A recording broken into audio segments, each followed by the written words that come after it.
मेरा अपाहिज पति जिसने मुझे धोखा दिया। मेरे पति मुझसे झूठ क्यों बोल रहे थे? राजवीर पैसे वाला था, इसलिए मैंने उससे शादी कर ली। वह एक पैर में नकली पाँव लगाता था। हम दोनों घर में अकेले रहते थे, लेकिन रोज़ रात को मुझे छत से अजीब अजीब आवाज़ें आती और मेरा पति भी बिस्तर से गायब होता, पर उसका नकली पाँव कमरे में ही पड़ा रहता। एक दिन मैंने छत पर जाकर देखा तो मेरी तो जैसे जान ही निकल गई, क्योंकि वहाँ मेरा पति वो कर रहा था जो मैंने सपने में भी नहीं सोचा था। मैं थी तो मिडिल क्लास फैमिली से, मगर बहुत खूबसूरत थी और एक राजकुमार के सपने देखती थी। मेरे दिल में बहुत सारे जज्बात थे। मेरी शादी हो की उम्र हो चुकी थी। जब मुझे लड़के की फ़ोटो दिखाई गई तो मैं बहुत दुखी हुई, क्योंकि वो देखने में बहुत साधारण था। सब ने जिद की कि लड़का अच्छा पैसे वाला है, शादी कर लो। लेकिन जब मुझे पता चला कि उसके एक पाँव में कुछ गड़बड़ है तो मेरे होश उड़ गए। बल्कि यही नहीं, वो तो उसकी जगह एक नकली पैर का इस्तेमाल भी करता है। मैं गुस्सा हो गई और कहा कि मुझ पर कौन से बुरे दिन आए हैं कि मैं बिना पैर के लड़के से शादी करूं। मुझ में कोई कमी नहीं है, तो फिर मैं इस तरह का कड़वा घूंट आंखें बंद करके कैसे पी जाऊं? मुझे मेरे रिश्तेदारों ने भी समझाया कि भले ही इस लड़के के एक पाँव में कमी है, लेकिन ये लड़का बहुत अमीर घराने से है, मगर इसको अपनी इस कमी का एहसास है। इसलिए यह एक मिडिल क्लास लड़की से शादी करना चाहता है। अगर इसका ये पाँव ठीक होता तो तुम इसके साए तक भी न पहुंच पाती। यह बात मेरे दिल को लगी और मैंने शादी करने के लिए हाँ कर दी।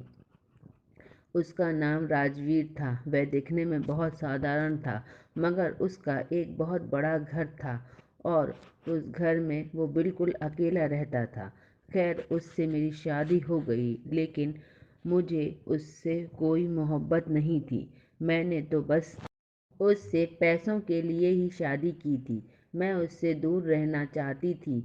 जैसे कि रात को वो मेरे पास आया तो मैंने उसे अपने पास बैठने से भी इनकार कर दिया और बोली, मैंने भगवान से एक मन्नत मांगी थी कि अगर मुझे मेरी पसंद के पति मिले तो मैं 1 महीने तक लगातार उपवास करूंगी। वो मेरी इस बात से बहुत हैरान था, लेकिन क्या करता, वो ठहरा सीधा साधा आदमी। इसलिए वो मेरी इस शर्त को मानने पर राजी हो गया और बोला कि हम दोनों इस घर को तो पति पत्नी की तरह संभाल तो सकते हैं, क्योंकि इस घर को संभालने वाला मेरा और कोई भी नहीं है। तो मैंने कहा कि मैं हूँ ना, मैं संभाल लूँगी इस घर को। अब वह घर भी मेरा था और राजवीर की सारी दौलत भी मेरी, और इधर राजवीर को भी इससे कोई मतलब नहीं था। मैं इस बात पर खुश ज़रूर थी कि मुझे पति के साथ साथ दौलत और घर भी मिल गया, लेकिन इसका मतलब यह नहीं था कि मैं उससे मोहब्बत करती थी, क्योंकि वो मुझे पसंद ही नहीं था। खैर, वक्त गुजरने लगा, लेकिन कुछ दिन बाद ही उस घर में एक अजीब सी हरकत होने लगी, जिसके बारे में मुझे बिल्कुल अंदाज़ा नहीं था, और यह कोई छोटी बात नहीं थी।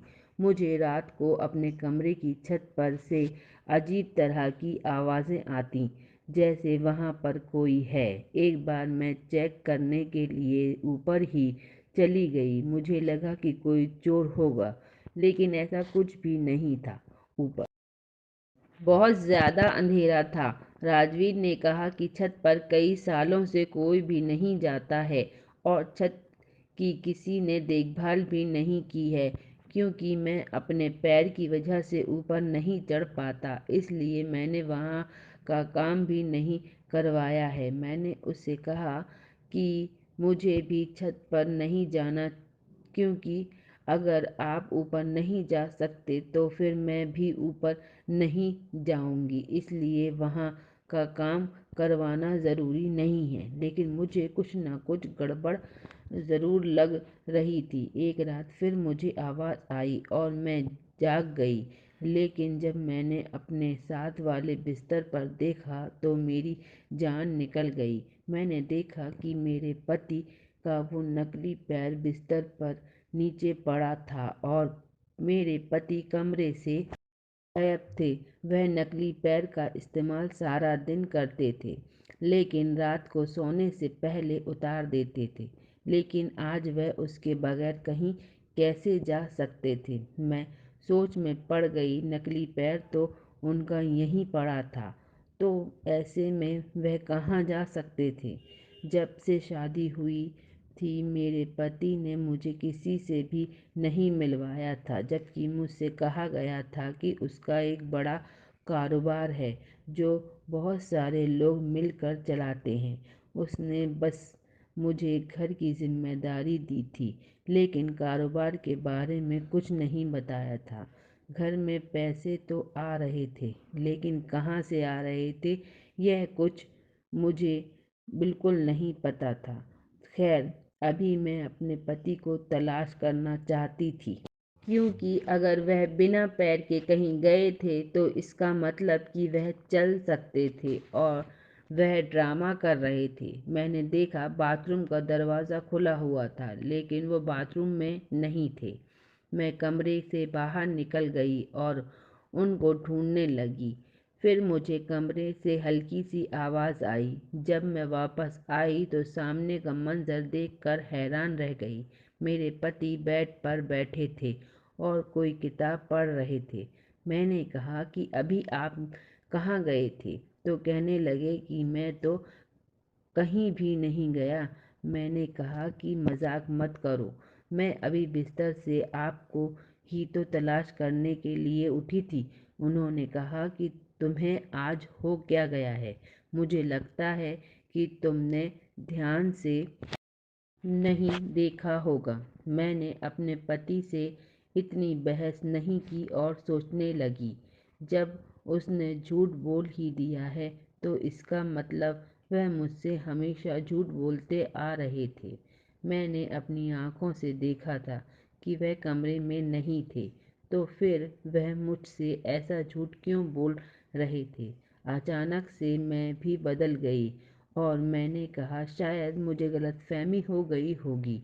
मैं अपनी बात पर हंसने लगी और राजवीर ने भी मेरा साथ दिया। उसके बाद मैं सो गई, लेकिन मैं सोई नहीं थी। असल में मुझे नींद नहीं आ रही थी। अगले दिन मुझे फिर से छत पर किसी के चलने की आवाज़ आई और जब पलट कर देखा तो मेरे पति कमरे में नहीं थे। लेकिन आज मैं सोने का ड्रामा करती रही, क्योंकि कल मुझे उस रात से पर्दा उठाना था और मैं चाहती थी कि मेरे पति थोड़े बेफिक्र हो जाएं, क्योंकि अगर वह इतना बड़ा खेल खेल रहे थे तो इसका मतलब ज़रूर कुछ गलत काम कर रहे होंगे। खैर, अगली रात फिर छत से आवाज़ आई और मैंने पलट कर देखा तो वो आज भी बिस्तर पर नहीं थे और उनका नकली पैर भी वहीं बिस्तर पर ही था पड़ा था, जिसे आज भी वो कपड़े से ढक कर गए थे। मैं हाथ में टॉर्च लेकर छत की तरफ चल पड़ी।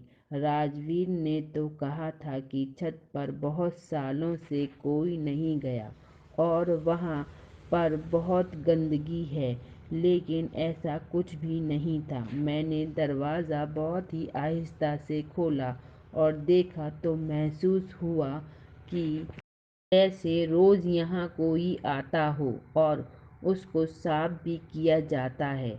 जाहिर है जब वह मुझसे इतना झूठ बोल रहे थे तो एक और झूठ भी बोल सकते थे। ऊपर गई तो मेरा दिल बैठ गया, क्योंकि मुझे किसी महिला की आवाज़ आई।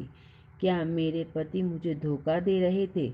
क्या वह किसी और महिला के साथ छत पर मौजूद थे? और मुझे इतना बड़ा धोखा देकर मेरे साथ बेवफाई कर रहे थे। लेकिन क्यों? मैंने तो उनमें कमी होने के बावजूद भी उससे शादी की। इसमें मेरी क्या गलती थी? मैं ऊपर गई तो सब कुछ बिल्कुल साफ था और लाइट भी ऑन थी। ऊपर एक कमरा भी बनाया गया था। मेरा दिल बहुत ज़ोर ज़ोर से धड़क रहा था।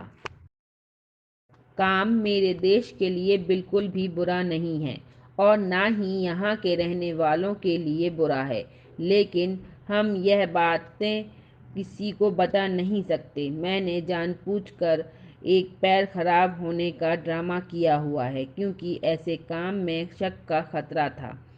किसी को मुझसे शादी करने की इजाज़त नहीं थी। मैंने कॉन्ट्रैक्ट साइन किया हुआ था, लेकिन अपने दिल के हाथों मजबूर होकर अपनी ख्वाहिशों को पूरा करने के लिए मैंने तुमसे शादी कर ली। पर मैं तुम्हें भी इस राज से दूर रखना चाहता था, क्योंकि यह काम बहुत ही खतरनाक है और अगर लोगों को यह पता चल गया कि मेरी कोई कमज़ोरी है तो वह मेरी कमज़ोरी का फ़ायदा उठाएंगे। इसके बाद मुझे मेरे पति ने मैं ऐसा मंज़र नहीं देखना चाहती थी जिसको मैं कभी भी भुला ना सकूं। लेकिन मैंने जैसे ही दरवाज़ा खटखटाया तो सामने एक ऐसा ही मंज़र मेरा इंतज़ार कर रहा था। उस कमरे में एक महिला बैठी थी जो कंप्यूटर पर काम कर रही थी और मेरे पति उसके पास बैठे थे। मेरी पति का पैर सही सलामत था। उनका पैर बिल्कुल ठीक था। वह दोनों मुझे देखकर हैरान हो गए और मैं वहाँ से वापस जाने लगी। मेरे पति भागते हुए मेरे पीछे आए और उनको चलता हुआ देखकर मैं रुक गई और मैंने कहा कि आपने मेरे साथ इतना बड़ा खेल खेला। तो वो कहने लगे कि असल में मैं एक ऐसा काम करता हूँ जिसके बारे में मैं किसी को कुछ नहीं बता सकता। लेकिन वह सारी बात समझाई और सच में मुझे अपने पति पर भरोसा हो गया। उनका झूठ बोलना उनकी मजबूरी थी।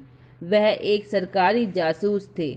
लेकिन जब मैंने उनको उनके कदमों पर खड़ा देखा तो मुझे बहुत खुशी हुई। मैंने कहा कि मुझे बहुत खुशी हो रही है कि आप में कोई नुक्स नहीं है, लेकिन आपने मुझसे यह बात इतने दिनों तक कैसे छुपाए रखा? उन्होंने कहा कि हमें भेष बदलना सिखाया जाता है और जगह जगह जाकर क्रिमिनल पर घात लगाना सिखाया जाता है। मैं तुम्हें देखते ही समझ गया था कि तुम एक सीधी सादी लड़की हो।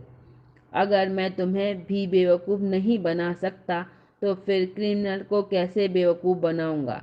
मैं उनकी इस बात पर हंसने लगी और मैंने कहा कि इस बेवकूफ़ को कहीं छोड़ तो नहीं दोगी ना? तो कहने लगे कि नहीं, बिल्कुल भी नहीं। हमारी ज़िंदगी आम लोगों से थोड़ी अलग होगी। मैंने उनसे कहा कि मुझे कोई ऐतराज़ नहीं। मैं हर तरह से आपका साथ देने की कोशिश करूँगी। मैं सोच रही थी कि जिस इंसान को मैं अपने लायक नहीं समझ रही थी, असल में मैं उनके लायक नहीं थी। फिर भी उन्होंने मुझसे शादी की। इसके लिए मैं उनकी शुक्रिया करना चाहूँगी, क्योंकि जो अपने देश से इतना प्यार कर सकते हैं वो मुझसे कितना करेंगे। सच में मुझे उन पर गर्व है और प्यार भी बहुत है। अगर आपको ये कहानी पसंद आई हो तो इसको लाइक करें, शेयर करें और सब्सक्राइब करें। Okay, thank you.